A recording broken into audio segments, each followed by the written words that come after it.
Welcome to Week Gen C. Focused on young adults in the Northwest And their careers in a post-pandemic world. Ever wonder how they go from the classroom into your chosen career?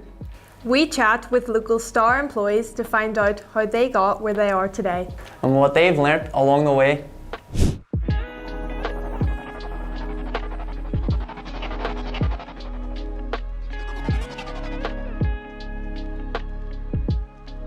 How are you, Suzie? Yes, not too bad, thanks. Suzie, do you just want to introduce yourself and tell us what you do? Of course, absolutely, no worries, Darla. So my name is Suzie McDonald and I am the owner and founder of Lemonade, which is a PR and marketing agency based in the Northwest. Oh, very good. And what sorts of things does that entail in a typical day? Yeah, absolutely. So as I said, Lemonade is a PR and marketing agency. So all that means is we work with lots of different clients, helping them with their marketing and their PR activities. So we work with loads of different businesses and organizations from kind of across, Ireland and the UK really, and they're from all different sectors, all different industries, they're all different sizes. And we help them with really different things in their marketing. So that could be anything from digital marketing, so looking at social media, email marketing, all that stuff, to looking at PR, which is more the media relations side of things, which is, press releases, press coverage, interviews, influencer marketing and all of that. So as cliched as it sounds, no 2 days are ever the same in my job, I can tell you that, Darla. That sounds great. And is a job in PR the same as a marketing role, or if not, what would the differences be? That's a great question. There's a lot of crossover, to be honest with you, Darla. PR is more focused on the media relations side of things. So I always like to say PR is about creating talkability.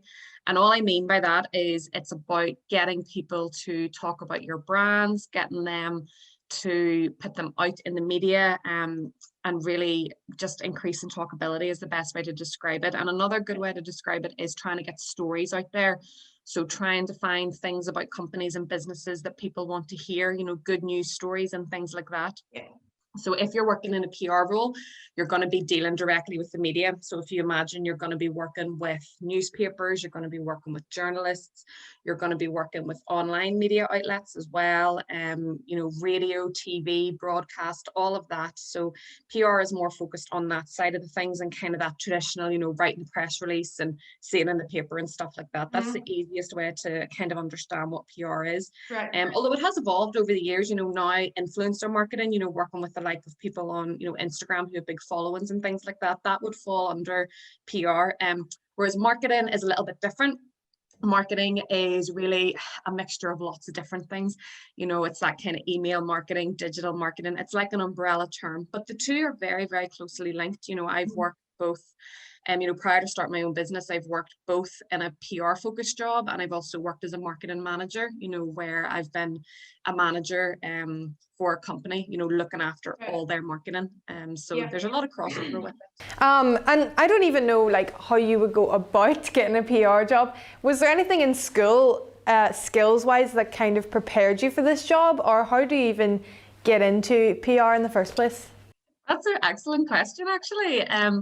For me, and I know a lot of people actually kind of fall into PR a little bit. So for me, whenever I was at school, it was a case of I didn't know what I wanted to do.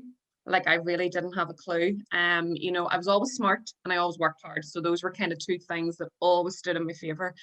And whenever it kind of came to, I was always quite creative. I was always good at English and drama and things like that, and public speaking and stuff like that. That kind of came quite naturally to me, and that was something that my school really helped with, I would say. And it was really then when it came to kind of deciding what I wanted to do for uni, it was figuring out, because I didn't have a clue. As I said, I really didn't know what I wanted to do. I had good grades, so it was that thing of, do I do law, or do I do something like this, or do I be a teacher, or that kind of thing. And for me, my mom gave me a really good piece of advice. She was like, pick something you like and everything else will fall into place. So I actually chose to do English at uni, and that was because I felt that I was really good at it. I really loved it, and I felt like it gave me a good grounding to go into loads of stuff after. I was like, if I have a degree that's kind of somewhat general, then I can kind of figure out what it is that I want to do. And then I was quite lucky. Whenever I was at uni, I did a placement with City Magic, which is a film and television festival in Belfast. Whenever I was working with them, now it was like an unpaid internship over the summer, and I got access to loads of their different departments. And the department that I loved was the PR and marketing department. And for me, I didn't even know that this was a job. I'm like really organized, love talking to people, love writing. And I didn't even realize that this was like, you know, a job that you could do. So whenever I was working with them, it was that thing of, oh my goodness, this is so fun. Like, you know, being able to go and do photo shoots and write press releases and talking to people on the phone and putting plans in place and all of that. It was all this stuff I really, really loved. So I did that in the summer, and then I'm a trained dancer as well. So whenever I was at Queen's, they didn't actually have a dance society at that time. So me and a couple of my friends actually went through the university and we set up a dance society. So this was at the start of second year. And whenever you sort of set up a society, you have like different roles. You know, you have like a secretary and you have all this different stuff. And they had to have a marketing PR officer. So I thought, oh, I could take all this stuff I've learned from this internship and kind of do it for this. And that was really how I kind of got into it, because we had to come up with a name. We called it QUB Dance, still called that to this day. Had to come up with a logo, had to like start the Facebook page, and, you know, because this is going back, you know, 10, 12 years now. So we kind of started that all and came up with events and stuff like that. And that was really how I got into it. And I decided then, you know, this is what I want to do. And it was a case of just, I suppose it was just really that sense of creativity, public speaking, being able to write helped me as well. And getting that work experience probably was the thing that made my decision for me. But again, having that experience of school, of working hard and being smart, really, really helped. Yeah.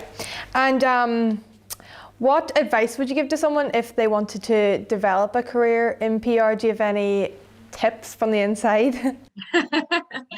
I think the main thing I would say is just believe in yourself and kind of don't take no for an answer. I think that PR is, if it's something that you think you have the skills for, you know, if you want to work in PR, there's a few things that you probably need to be quite good at. You know, I think being able to write is something that you need, being creative, having good communication skills is really important, because you're always sort of putting yourself out there, you know, whether you're talking to a client or you're talking to a potential customer or you're talking to a journalist. So I think trying to really focus on those skills will really, really, really help. And yeah, as I said, not taking no for an answer and believing in yourself, because I know for me, it was only kind of through sheer tenacity that I got there and I got the job, you know, in PR, because it was the work experience that helped, you know, and kind of deciding, okay, well, I'm going to do this unpaid internship, but I'm going to do a wee bit of work on the side, you know, to support myself, and I'm going to be able to do this. And it was always, you know, whenever I then took a gap year after uni and went to Australia for a year, which was really a fantastic experience. I would recommend anybody to go on a gap year. You know, don't think it's gonna, you know, kind of stifle you or anything like that. Like, I grew so much in that year and learned so much about myself. And whenever I came back, again, I was at this place where I had to make a decision of, okay, am I going to go and do the masters at Jordanstown? I think it was Jordanstown at the time. I think they still do it. They do the masters in communication, advertising and PR. Or am I going to try and start working? And I made the decision to try and start work. And again, literally, Dervla sent my CV out everywhere. When I say I emailed every PR agency in Belfast, I emailed them twice probably. So, and to be honest, I'll be honest with you, only one person got back to me. And I was very lucky, and it was Kathy Martin. She gave me my first opportunity, worked with her for 2 months, and then she offered me a job, and that was literally how it worked. But if I had have let, you know, the kind of all the no's and nobody even replying, you know, if I'd let that get me down, I never would have been able to, you know, get the job. But I think, yeah, just think about how everything will help you get to where you want to be. You know, if it is a career in PR, think about, okay, well, can I do like a little bit of work experience somewhere? Can I, even like writing a blog, if you want to have examples of showing that you can write, just think of ways that you can build up your skills so that whenever it comes to the stage of getting a job, that you actually have things that you can show and that really show your own skills. And the thing is, there's so much stuff you can do. And it's just about looking at yourself and believing in yourself, I think, would be my main bit of advice. Don't take no for an answer. Of course. And for your clients, would you give them advice? Because I was just thinking, people who are trying to put themselves in the market, whether they've started their own small business or they're trying to be an influencer, or would you tell them to, put out as much as they can or focus on quality, the quality over quantity thing? What would you tell your clients regularly? You're right. It's quality. I think that it's a big part of marketing and PR is kind of understanding who you are as a business and understanding who you're trying to talk to, because you need to be authentic. If you're not authentic, that's going to really come through. So you need to have the quality really, yes, of course you need to be posting frequently or you need to be putting out certain things frequently, but ultimately you really need to have that good quality, and it has to be something that's going to resonate with whoever it is you're trying to reach. So whatever it is you're putting it out has to be done in a certain style, a certain tone that is going to provide value to the audience you're trying to reach. So I would be in the quality camp, I think, Darla. Okay, fair enough. And one last question. What is the best piece of business advice you've ever been given, or maybe you could pass on? Okay, another excellent question, Darla, I must say. The best piece of advice that I've ever been given, and I think it can apply to business or life in general, is to be resilient. Life is often going to give you lemons and you have to make lemonade. That's why I actually called my company Lemonade. Because that's kind of my mantra to life, and you always have to make the best of it. And I think that being resilient is something that will put you in good stead no matter what situation you're in. As a young person, I really appreciate the challenges that all the young people are going through currently. I think it's a really tough place to be in terms of making your decisions about your career, making decisions about how you're going to get into the career you want to. All of that, that's always been a tough thing for any young person to do. But I think the times we're in now, it's even harder. And I think by being resilient, it's going to serve you in the long term better. And the thing about resilience is it's not something you're born with. It's something that you can learn. And it's a skill that, if you have that tenacity, have that belief in yourself, and don't let things get you down, and believe that whenever, because you will get knockbacks, you won't get that job, you won't hear back, you will get criticism from your manager. All of that is going to happen. But if you start working on that resilience muscle now, it's going to serve you better in the long term. And from a business point of view, I think it just makes sense, because business is, it changes every day. It's peaks and troughs.